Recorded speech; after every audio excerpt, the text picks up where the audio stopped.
folks, I'm back in my chair, so you know what that means. Today we're talking about the 5 best shows for you to watch on Hulu right now. So these shows are all great shows. They're not necessarily exclusive to Hulu. The first show that I want to talk about is Survivor. Now, why would I be talking about Survivor? Well, let me tell you. So, because The Bachelor was so disappointing this year, and because The Bachelorette did not quickly follow it up, my friends and I needed a new reality TV show to watch to kind of, satisfy that reality TV craving we all have inside. So we started watching Survivor. We binged the entire season of Survivor in like 2 days. Survivor, for the few of you who may not know, I'd never watched Survivor prior to the season. It is a CBS show where basically people are sent to an island and there's a theme for every season, which I love. So the season we watched was Blood versus Water. You're separated from your wife, husband, partner, sister, mother, dad type thing. You kind of came on the show with some family member of yours and you were split up and you had to survive in these 2 different tribes. It gets really cutthroat and there's so much strategy involved with the show.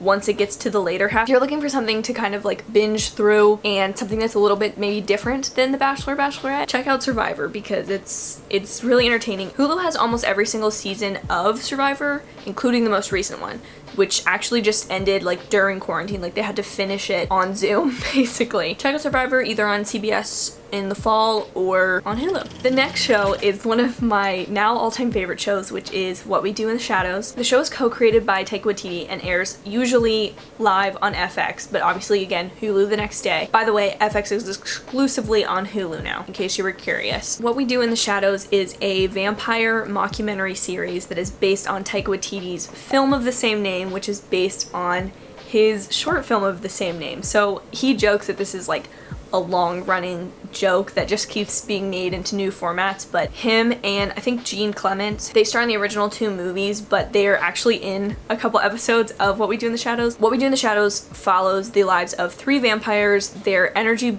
vampire friend, and their familiar, who is Guillermo, who is just a regular person who wants to be turned into a vampire. It is initially in the first season their conquest to take over all of Staten Island and eventually all of North America. But it's basically just their hijinks. The show is so well written. I think there's 3 or 4 episodes nominated for the Emmys this year, which is just incredible. And the show is so funny in the way that it deals with American pop culture, like how Nandor, when he talks about the dream team being his reason for wanting to immigrate to the United States and become a citizen. Use the time to catch up on What We Do in the Shadows before it comes back to FX, potentially this fall or in the winter-spring season of 2021. My third show is another FX show. It is Mrs. America. I actually just finished Mrs. America. It is the story of the 1970s and into the 80s battle over the ERA, which was the Equal Rights Amendment. It was a huge time for like women's rights. The show follows, I would say as the main character is Phyllis Schlafly, who opposed the ERA, versus all of the big names, Betty Friedan, Gloria Steinem, Bella Abzug, and all those people on the pro-ERA, pro-women's rights side. And what I really appreciate about the show, other than the fact that the actors are great, Sarah Paulson's character is amazing, was that it treated both sides with respect and I think fairness, how equally they criticized the pro-ERA and the anti-ERA. I felt like the criticisms of both sides of the debate and their affiliated political parties was really fair. The creative liberty was taken over all characters and not just ones of a certain political view to paint them a certain way, and I really respect that because Cate Blanchett has like come out and say that she's not, like she wouldn't support the things that Phyllis Schlafly believed, but she gave her all, I feel like, to the performance, and I think the show offers a lot of female empowerment, and I think it highlights a really important part of history that I don't think it talked about very much, maybe because the big characters were women. I guess what I'm learning through some of my shows is that I'm a history buff. I really like history. Also, the costume design in the show and the production design is stellar. Let's move to the next show. My next show recommendation is Brooklyn Nine-Nine, and that is because Brooklyn Nine-Nine is the most hilarious show on TV, in my opinion. It's also airing on NBC.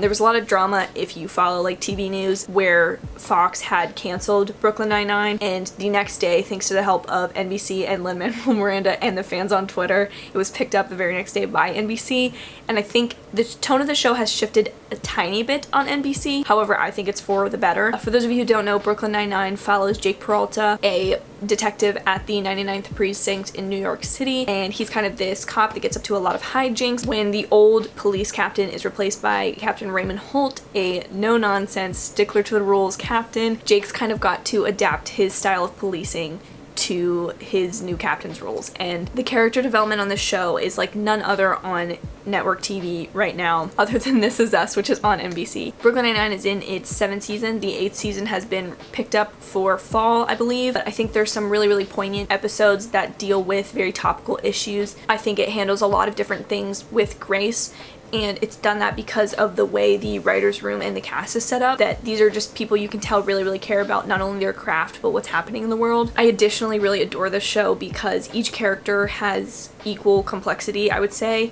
Even Scully and Hitchcock, who are the like old guys who used to be super awesome apparently in the police precinct, like they have as much depth as Jake, Amy, Holt, any of like the more main characters in the show. There's my pitch for why you should watch Brooklyn Nine-Nine, and if you're all caught up, comment down below your favorite character because girl, we need to talk once the season starts in the fall. I really am hoping it starts in the fall, but who knows, fingers crossed. Alright, and my last show that I'm going to talk about on Hulu is something that's not exclusive to Hulu. It's older, and it's probably more for my fellow TV nerds, but it is 30 Rock. So 30 Rock, for those of you who don't know, stands for 30 Rockefeller Plaza, which is the location of the 30 Rock building, which is NBC's headquarter building. 30 Rock follows Liz Lemon, as she is the head TV writer for this like late night sketch variety show called The Girly Show. For an NBC television nerd like myself, 30 Rock is the perfect show. I don't know how I didn't know about it sooner. I started watching it at the beginning of spring break, and at first I didn't really get it, but I gave it a second shot and really just kind of got sucked in. I'm on season 5 now.